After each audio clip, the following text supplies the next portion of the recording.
If you're interested in what I look like in real life and want to learn more about me, then follow my Instagram page at Joe the Insomniac.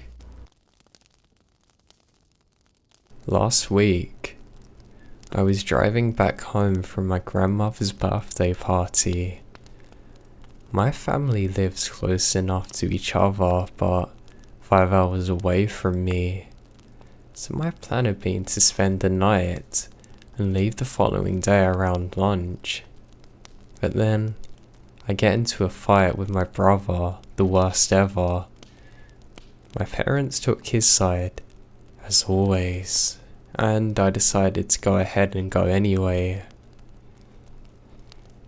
It was about 10 at night when I left the house, and by midnight, I'm regretting the decision.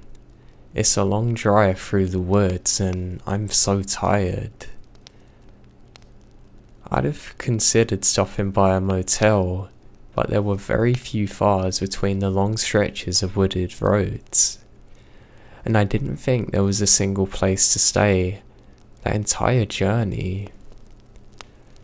I was on the longest, darkest road that actually stretched for hundreds of miles without the sign of another person, other than the occasional closed country store. I began toying with the idea of just parking, taking a nap as my fatigue worsened. When I woken up starting to veer, I knew it was a necessity. I decided I would stop to sleep, but only when I reached the next semi-populated spot in the road. I knew the tricks to stay awake. I rolled down the window, singing along to the radio. I rolled the window back up, cranking up the air, slapping myself hard. Enough to make my face tingle. The thing is, these are all half measures. What's a full measure then? They're sandbags against a rising tide of sleep, meant to delay the inevitable for a few minutes. Getting out of the car, caffeine, and actual sleep. These are the only things I knew that could really roll things back once you're truly on the edge. I had no caffeinated drinks with me. I had no idea of how many more miles it would be before I would see another streetlight again. But wrongly,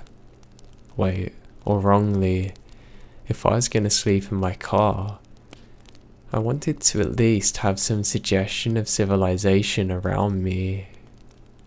So, that left getting out of the car and walking around.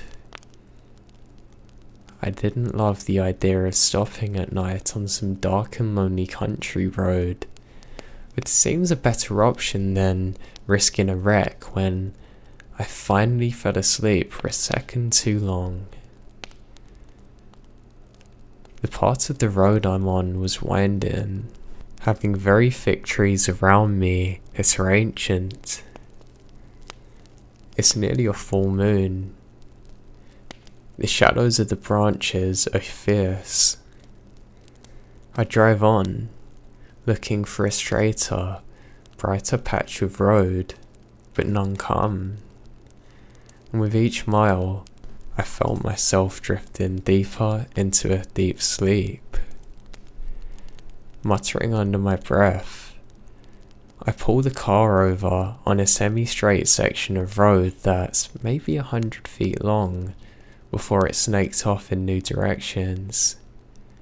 I hit my emergency lights, hoping to be able to keep any late night drunk drivers from ploughing into me. The air's colder than I expected, even for October. Colder than it has seemed to be when I rolled down the window earlier. It's weird. I was half asleep and didn't necessarily trust logic at that moment. I moved in front of my car and began walking in a circle within the glow from my headlights before transitioning to jumping jacks. I know I look stupid, but a glance at my surroundings makes it clear there was no one around. Aside from my car's lights, the only source of illumination was the intermittent glow of the moonlight from above the rustling trees. The only sound aside from those shivering leaves was the low purr of my car's engine, and my own puffing breaths as I went through my midnight calisthenics routine. But then, I heard something else. I stopped at the noise and listened, but there's nothing. A few seconds passes by. I decided it's a figure of my imagination and was about to head back to the car when I hear it again. It was rustling, not the cry of some bird, but the high, clear notes of some unfamiliar tune. My skin began to prickle as a low buzz of fear jolted the music in my ears. It went on for at least 10 seconds before stopping, and it was enough for me to tell it was not a recording or some scrap from a distant radio carried to me on the tide of nighttime air. No, someone or something was definitely making that sound, and they're very close. Trying to keep myself from breaking into a panic run, I went back to my car, pulled the handle. The door was locked.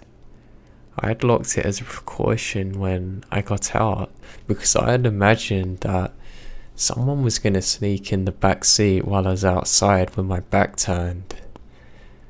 The irony wasn't lost on me now, but my main focus was on getting my key and unlocking that door. I fumbled desperately in my pocket as the whistling started up again for a few moments. Much closer this time. It seemed like a different part of the same song, though I couldn't say for sure. I yanked the keys from my pocket and started jabbing it shakily at the lock when I heard my car's engine shudder to a stop. A small whine of terror escapes me as I tried to find the lock. Successfully now, turning the key. I froze as the whistle began for a third time, now directly behind me. I could smell something now, a mixture of several strong smells like someone was mixing cinnamon, garlic and rotten tomatoes in some kind of broth. I gagged slightly and was readying myself to yank the door open, and the whistling stops again. The smell, now stronger. Then I feel a small, burning kiss on the back of my neck. The next few seconds were a panicked blur. I yanked open the door, getting in, slamming it shut without daring to look out to see what might be looking in at me.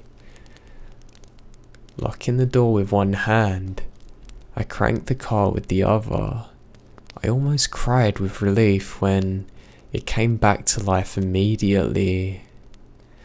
I thought I heard light scratching at my windows as I threw the car into drive, speeding off into the night. I had no trouble with drowsiness the rest of my drive home.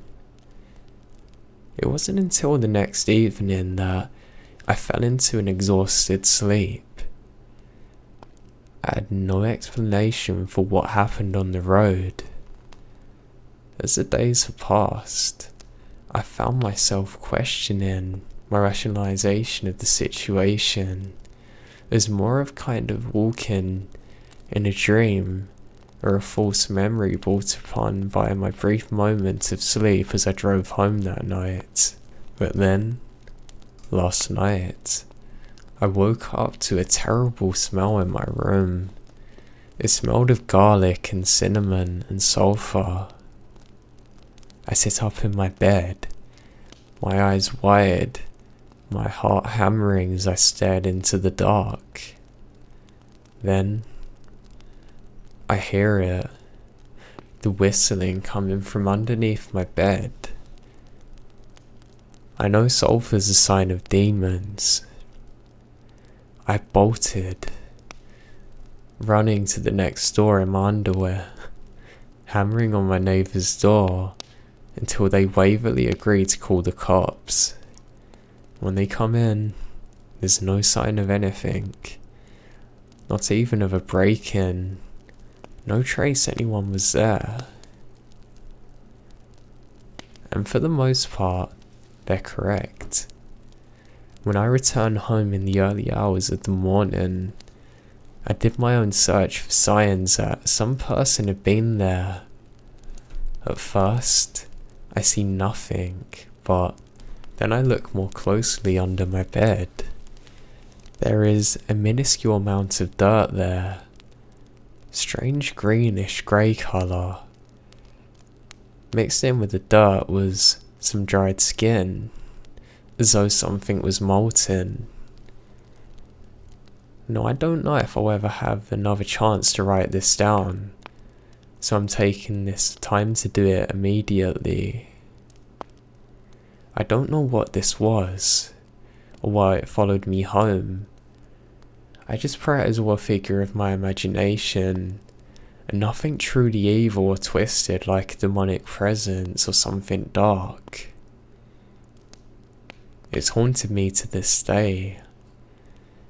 Every time a tree casts its shadow over me, I'm terrified.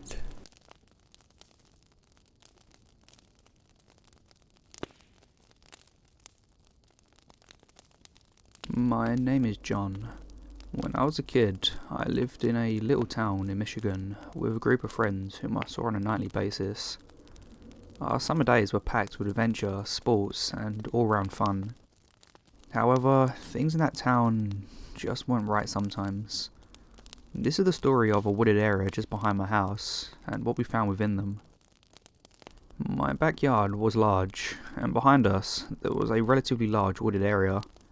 A hike through the woods from my backyard out to the other side where the busy road would cut through them would take you about 10 minutes. Of course, if you walked one direction long enough, it would take you to the busy road, so there was never a threat of getting lost. But many rumours surrounded the woods. Tales mostly cooked up by the kids in our middle school, but that didn't make living right in front of them any easier. My backyard scared me at night, probably even more than my basement did. It wasn't always that way though. I used to explore these woods fearlessly and eagerly, my sense of adventure always burning brightly. However, I started to see things back there. Little things that were probably just animals, but that's not where this story begins. It begins with the man in the hat. The man in the hat showed up on a night like any other. It was a hot summer night, and a few of us were out skateboarding in Jimmy's driveway. It was Jimmy, Rochelle, Claude and I that night. Steve-O was grounded, and Sammy and Cody were playing a video game, claiming it was too humid out. So the four of us were skating outside, the night young. It was around 9 o'clock, and the sun was just about all the way down. The streetlights bestowed us with enough sight that we were still grinding on Jimmy's new rail. We'd been skating since after dinner. When we started talking about the deep woods, the name assigned to the woods behind my house by the local kids, we started telling stories that we'd heard at school, and I guess Rochelle was feeling pretty bold. "You guys want to go to the woods?" Rochelle asked, a sly smile on her face. Truth was, it sounded like a blast. We were all really good at scaring each other and getting hyped up. It was pretty much immediately unanimous. Claude had to prove how much of a man he was to everyone, and Jimmy was down if I was. So we helped Jimmy put his rails and ramps away before putting all our balls in his garage and headed for the deep woods. I opened my gate and closed it behind everyone. "John, go grab your flashlight," Jimmy said, turning to wait for me. I nodded and hurried back around the side of my house to the garage and made my way past the bikes to the old cabinet where everything was kept. After finding the flashlight, I hurried back to find Claude and Rochelle already over the fence. Jimmy was patiently waiting near the fence for me. I jogged across the backyard. Jimmy, after spotting me, climbed in the fence and hopped over. I tossed the flashlight over the fence and jammed my right foot into the chain link fence, pulling myself up and over it, careful not to snag my clothes on the top where the wires were twisted into Ys. I dropped down and Jimmy handed me the flashlight, which I promptly turned on and washed it over Rochelle and Claude, both of them with wild excited eyes. This may come as a shock to you, but we actually hadn't done this before, creeping through the deep woods at night. With all the rumours that floated around it, you'd have to be crazy not to be a little scared, and we were like only 10 or 11 years old at the time, so we believed a lot of the stuff we were told, and we probably shouldn't have. I may not have been so scared if my parents were nonchalant about the woods, but even they expressed a bit of caution about them. The fact was, while none of us had brought it up before, I think we all secretly wanted to do this at some point. So here we were. The pall of darkness that smothered the world around us. Only my flashlight to pierce through it. The four of us moved together deeper into the woods, occasionally jumping at the sudden movement of an animal. There were frequent shushes and, did you hear that, floating around as we went. The flashlight traded hands often, each of us sticking close together. Claude, of course, had to be cool, and he decided to put some distance between himself and the group, gaining a steady lead on us. I remember at this point, Rochelle, whom held the flashlight, flicked it off for a second and screamed, which caused Claude to slam into us full speed. He managed to take Jimmy and I down with him, Rochelle illuminated us with a light. We all laughed hysterically at him for a good couple of minutes before getting back to our feet. Admittedly, I jumped too, but no one had to know that. Claude, now sticking close to us, grumbling the whole way, we wandered around until we noticed headlights, and the ground turned soft from soil to cracked pavement. Yeah, I guess that's it, I said solemnly. I had never wished the woods were larger until now. We were having a great time, and that's when she said it. Why can't we keep going? I turned around and looked across the road. It was true. The woods extended further on the other side of the road, and they were even thicker, more matured. The trees were higher and the depths were darker. The tree line suddenly put me on edge. I don't know why, but I did. Yeah, Claude blurted out in agreement with Rochelle. Jimmy looked at me. Although Rochelle was holding the flashlight, the look on his face was clear. He was very uncertain about it. He looked towards the woods, and then back at me. I'm down if you are, he said, extending his fist for the secret handshake. I chuckled and shook my head before performing the secret handshake, and turning towards the road. Alright, I firmly stated. It's settled then. Claude bounded forward like a happy dog, the three of us hot on his heels as we ventured across the way. Into these new woods, the feel kind of changed. I went from happy and carefree to a nervous and paranoid kid. The shift was sudden and unexplainable. We moved together through the brush, the grass much higher in these woods. What if these are deep woods? Jimmy asked as we walked. What if the rumours are true, and they're all about these woods, not the ones back there? I swallowed. I was more on edge than I'd like to admit, and I really wished he hadn't put that thought in my head. Oh, come on now, Claude piped up. I made up some of these rumours myself. We laughed at this, which helped lighten up the feeling a little bit. A few minutes into wandering, I stopped. I was holding the flashlight at this point. Guys, I think we should turn around, I said finally. I don't know how deep these woods go, and I don't want us to get lost at night. Rochelle laughed. That's viable, she responded. Thank God she agreed with me. I knew Jimmy would, and that would make the majority vote. Jimmy, you want to head back? I asked just to be sure. Yeah, he nodded. It's late, another time. Yeah, let's... I stopped short, flashing my light on Claude. He had his back to us, and he appeared to be staring intently into the darkness. Claude! Claude! I repeated, shaking my light around. Claude! Rochelle shouted out to him. What's up, man? Finally, he responded, though quietly. Guys, do you see that? He asked, his voice in a shaky manner that I wasn't used to hearing. Does it look like a person? He tilted his head lower. Claude, come on, games are over, I insisted, not wanting a scare in these unfamiliar woods. You see, in these woods, we felt a lot smaller than when we was in the ones near my house. Suddenly, it felt like there weren't enough of us, and something that I couldn't put my finger on made my hair stand on end. Claude, I called. Who has a freaking flashlight? He asked frantically. Please, for my own peace of mind, just shine it there. He lifted his finger ahead. My head dropped and I sighed. "Fine," I stated. "If it'll get this out of your system." I lifted the light to the area he indicated, and I froze. It definitely did look like there was a man standing there. I was short for words. I held the flashlight steady, and we all analysed the figure. "I don't see it," Jimmy whispered as he took a couple of steps past me. I lifted my finger along his shoulder so he could see down my arm like the scope of a gun. My finger the sight. I handed him the flashlight. "Right there," I whispered, outlining the contours of the silhouette with my finger. "It looks like he's got a bowler hat on." Jimmy squinted his eyes as he tried to make it out. When finally, whether he did or didn't see it, he nodded. "Yeah, I think I see it." "Weird," Rochelle commented.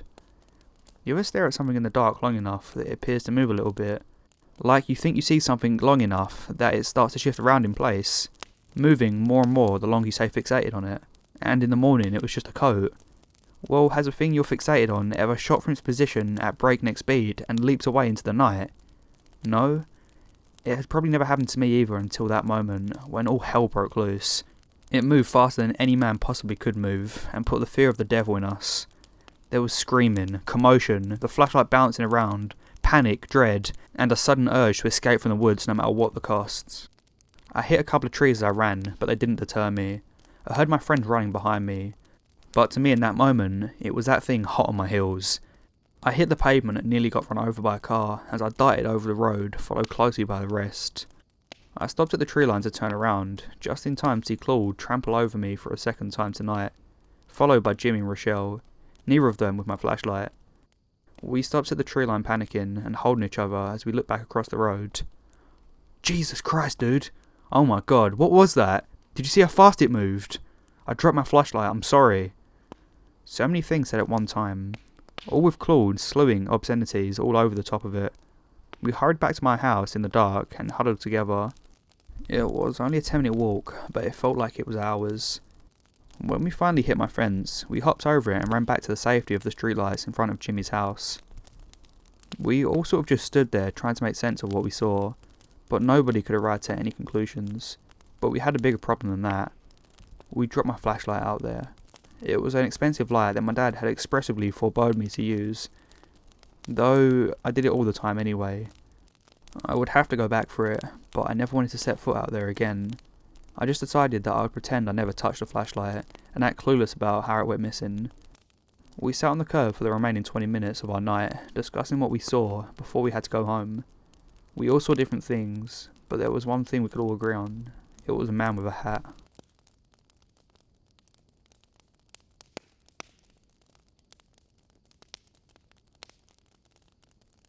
So in kindergarten, I had 3 best friends. There's Jess, Miranda, and then there's Jacelyn. Jacelyn was different from the rest of us.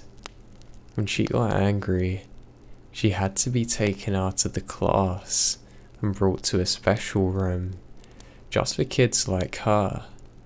Now this really confused me at the time, because I was only 5 or 6 and didn't know anything but terrible reasoning. My terrible reasoning come into play when all of our groups were hanging out at my home in the backyard. See, my yard had a wooden fence, but right behind the wooden fence was a wide, vast forest with this huge river system and a few large drops. I loved to go there on the rare occasions. Now this happened to be one of them rare occasions. We all snuck out and crawled on our knees into the forest. We could see green and brown sunny blues. It's amazing. So we continue on, spotting a few animals and such. Then we entered a drop. Jess and Miranda were both excited. Looking down, the big drop is questioning. We don't know what's beneath it. I determined the only way was to actually go down there. Now after about 10 minutes of grabbing rocks and climbing down unsteadily, we made it. The area we're in was abnormal. There wasn't a lot of trees or rocks anymore, just dirt and grass and empty logs. Jacelyn started acting weird when we got to the middle of the new area. She was twitchy. I was kinda put off by this. We then saw something even weirder than anything we'd seen before. A deer carcass was being hung. It was not fresh, but still terrifying. Her eyes were wide, looking like it was about to scream. I patted her back, saying it's fine. It was dead and wasn't gonna hurt us. She got shakier, and she was whispering about how it wasn't that was gonna hurt us. Something could hurt the deer. But she was saying it in simple kid words. We walk on. Miranda finds mushrooms. Jess ate a ladybug and some moss because he was hungry. It's all just regular kindergarten kid stuff. But Jacelyn was getting worse the closer we got to wherever we're heading. She was practically unable to move. We walk on though. The last weird thing we saw that day before returning was a single hand tied to a tree. Of course, we're terrified of it, so we run. Running far away, climbing up, then returning home quickly. We all wanted to forget what had happened. However, next week at around 11 PM, something outside woke me up. I peer out of my window and a small child is coming waddling into the woods, leaving the gate open. I didn't understand the importance of this, so I fall asleep. The following day, Jacelyn wasn't at school. She wasn't the day after, or the week. And eventually, the teacher called the class to the front and told us that Jacelyn had gone missing, and if anyone at all had seen her in the last 3 weeks, to immediately report when and where. But nobody answered. Not even me, who technically had seen her in the night but didn't know how. Over the course of the next 5 months, the police went searching far and wide for Jacelyn, but they never found her, until they questioned me of anywhere she could have been. I told them we had gone into the woods and found a drop once. This got them into the woods with me fast. We found our drop, but they left me at home while they went down there. And when they came back, they never said why they're so quiet. I never really knew what happened until recently. I've been reading through old newspaper articles and ended up finding a 3-day investigation on what happened. Reading through it was the worst part. No, scratch that, the images. It described how they found her, and it was terrifying. The next newspaper had an article about the corpse of a man found in an old woods near the corpse of her. I was shocked as to what had actually done this to her, and when they did testing, they realised it was a man. So, Jacelyn never come out of the woods. That's all I knew for a long time, and I hated what I found when I realised what had actually happened.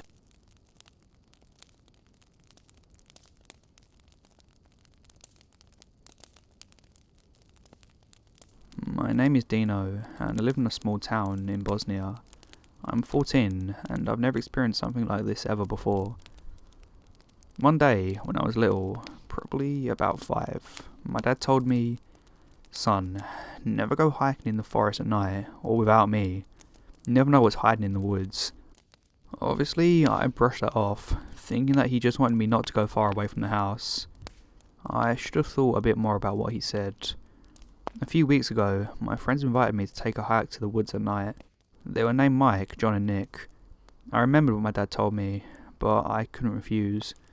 I would seem like a coward in front of my friends, so I decided to do it. Our houses were close to each other, so we snuck out of our houses at around 12:30 AM. We met up at our school's playground, and we started walking towards the woods. It wasn't raining that day, but it was very foggy, which made the walk and hike even creepier. It took us about half an hour to get to the beginning of the woods, and we went deeper. Nothing strange happened for the first mile or so, and then we found the entry to a cave. John said, "Hey, look, it's a cave." "Don't even think about entering it, John," I said. Nick said, "I agree with Dino, we should stay away from that." John laughed. "Cowards." I said, "We're not cowards, John, we just want to be safe." John just told us to screw ourselves and that he's going in, so I just told him it was basically his funeral. He did it. He entered the cave. We waited outside for him for about 5 minutes, and we called out. I shouted to him that this isn't funny and to come back, and Nick did too. I admit it, we were too scared to go in. 10 minutes had passed and John still didn't come out. Nick said he was going in, and I basically just agreed to go with him. We entered the cave. It was very wet and quiet. Even Nick's slight whisper could be heard all the way down. "I can't hear anything. Maybe he's trying to prank us," Nick said. "I don't think so. He wouldn't joke about the situation like that." We got deeper in, and what we saw we can't explain. I don't think you guys will believe this, to be honest. I wouldn't either if someone posted this. We saw a man.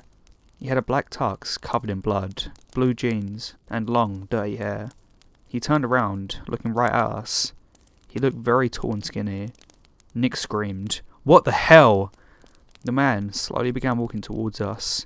We had pocket knives and we pulled them out, letting the man know we were armed. The man was now running at us, while we started running as well. I turned around and kicked the man in the gut as hard as I could.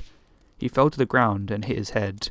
To be honest, we didn't give a crap about the man, we just wanted to know where John was. While we were running back to the entrance of the cave, we saw John waiting for us. Nick and I climbed back up, and we saw that John had 6 huge cuts in his arms. I screamed, "What the hell happened? Are you okay?" John replied, Did you see the man?" "Well, yeah, of course we did. Did he do this?" "He had a long knife and I tried to get away, but I couldn't," John said. "It's okay, I'm calling an ambulance now," Nick said. "Oh god, no signal." Nick and I carried John out of the woods, and then Nick called the ambulance. We waited for about 10 minutes for the ambulance to arrive, and they carried Nick to the hospital. We obviously couldn't leave him, so Nick and I went with him. John recovered after a few days, physically and mentally. I'm just happy that we're still alive. And that's about it. Nothing's happened since. None of us went into the woods again. We're still best friends, but I'm still mad at John for making that stupid decision. If we ever go back into those woods, I'll make an update post. You can contact me privately on Reddit DMs, or ask a question in the comments.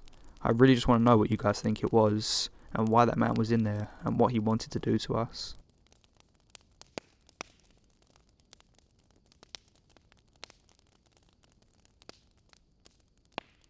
I've been going to college here in Washington State for 2 full semesters before I finally decided to join a fraternity. I'm not a party animal or anything, but the stories I've heard about a particular fraternity's parties were enough to convince me that I had to take part. Now, initiation week was exactly what you'd expect. They made us stay up for several nights, eat raw sardines, what the hell, stuff like that. The crowning moment of initiation was that each initiate had to spend the night in the so-called murder forest outside the city, famous for being haunted. Apparently, several serial killer victims were found there. On top of that, people heard weird sounds and screaming I figured that the stories had been exaggerated to enhance our experience. So, the 6 of the other initiates and I hopped into vans and driven to the edge of the forest. One of the older members told us that we should walk for about an hour along a path, and that we'd find a campsite where we could spend the night. Each of us was carrying a backpack with a sleeping bag to lay on. I've been walking with some people in the group for 45 minutes when an idea crosses my mind. The rules we had been given said that we had to spend the night in the forest, not that we had to spend it in a particular area. They wanted us at the campsite so they could come in the morning and mess with us. I have no doubt of this. So I decided to set off into the woods by myself to avoid that hassle sleeping in the designated camping site would bring. I congratulate myself for being smart. Thinking I've avoided trouble, turns out I was wrong. I walked for another 15 minutes or so alone, lighting my way with a flashlight. I record some footage of me walking. I found a nice secluded spot with a clearing. I look around and saw it was completely empty, so I set up my top, laying out my sleeping bag. The forest was alive with the sounds of crickets, birds, and wind. I lay down in my sleeping bag, satisfied, flipping off this light. The forest falls silent. I don't mean to say that the wind lulled, or that there was a momentary lapse in crickets. I mean that everything that could make a sound stopped at once. It's so sudden and so complete that I thought I'd gone deaf. I pulled my hand up to my ears. When I rub my fingers against them, I hear rustling. I look around into the pitch black darkness, but a layer of thick clouds makes nearly any light surrounding the area impossible to penetrate. I was fumbling for my flashlight when I felt it. There's a warm breath on the back of my neck, like a person is standing inches away, breathing slowly.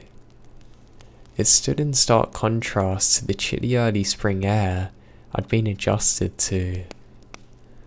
My hand found a flashlight, and I spun around, illuminating the clearing behind me, revealing nothing but grass and trees. The instant my light turned on, the forest sound returns. I stand there, alone. I'm trying to psych myself up to go out. All the stories I've heard must have been getting to my head, but I couldn't explain the silence. I resolved to stay the night. I lay back down with the light and finally turn it off, half expecting the forest sound to go with it, but thankfully, the crickets and wind are constant now. I laid in the darkness for a while trying to relax my heart rate enough to sleep. After what must have been half an hour, I finally drift off. Now I don't know how much time has passed, but I am awoken by a new sound. It's a rhythmic, heavy breathing, occasionally broken by mumbling. The sound was coming in front of my sleeping bag and high above me, probably some 30 feet away. I'm now panicking. I take a picture and see that there's a figure staring at me.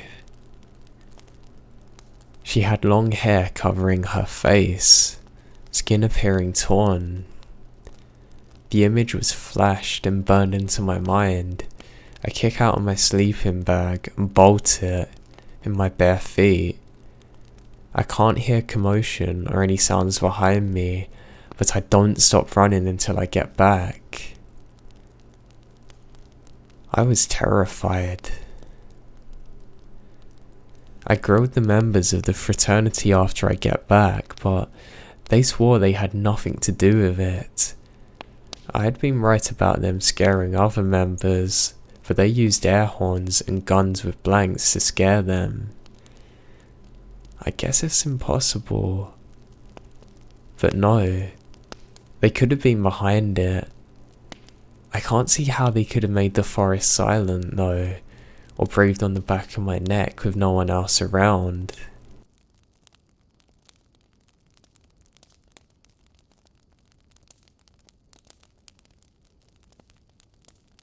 I'd say I was 6, maybe 7, and it was midday, fairly bright out too.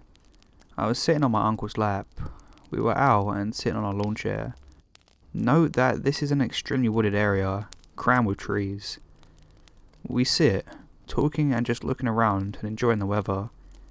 And that was when I noticed something moving out the corner of my eye. Me, being the naturally curious child I was, I turned my head quickly to get a good look at the thing. I squinted my eyes. From what I could tell, it was extremely tall, and I mean tall. My height guess would be maybe 12 feet tall, but then again, it was a decent distance away, so I couldn't get an exact idea. But what I did know is that it was skinny and a bony creature. Its joints bulged out enough for me to even tell from where I was sitting. It was shaped somewhat like a person, so it was standing on 2 legs, but its limbs and everything were abnormal to it, and it wasn't wearing any clothes. But that's the thing, the creature didn't have any genitals. It was just really weird. I mean, even 6-year-old me knew this, but I wasn't scared in the slightest. Matter of fact, I tried squirming out of my uncle's arms, pointing at the creature, asking him to let me go and see it. He laughed, and while looking in its direction said, "He kind of looks like you, doesn't he?" I furrowed my eyebrows. What's that supposed to mean? I was extremely skinny at the time, never ate much. I, however, knew for a fact that this looked nothing like me, and he clearly couldn't see the tall looming figure slowly making its way across. This made me angrier, and I squirmed more that he wasn't letting me run to it. Tiny me eventually gave up, and I just watched the thing slowly walk across into another patch of cluttered trees, where he disappeared off into them. My uncle never brought up the experience again, and neither did I. This happened long ago, but I know what I saw, whatever it was. It's still a vibrant memory in my mind. My childhood was strange. I have other weird experiences, but I decided to start with first. To this day, I wish I could have chased it. I don't know why, but I had an overwhelming urge to run to it. Maybe then I would understand. Childhood is strange, but I think mine sits in the special category. I've always had weird stuff happen to me, or be around when it happens to others, and at this point I'd almost consider it just me having terrible luck. I've told many people about this story, and they just always say, "Oh, you were too young to really know for sure what it was." It must have been a mistake though, surely. I mean, my uncle even saw it.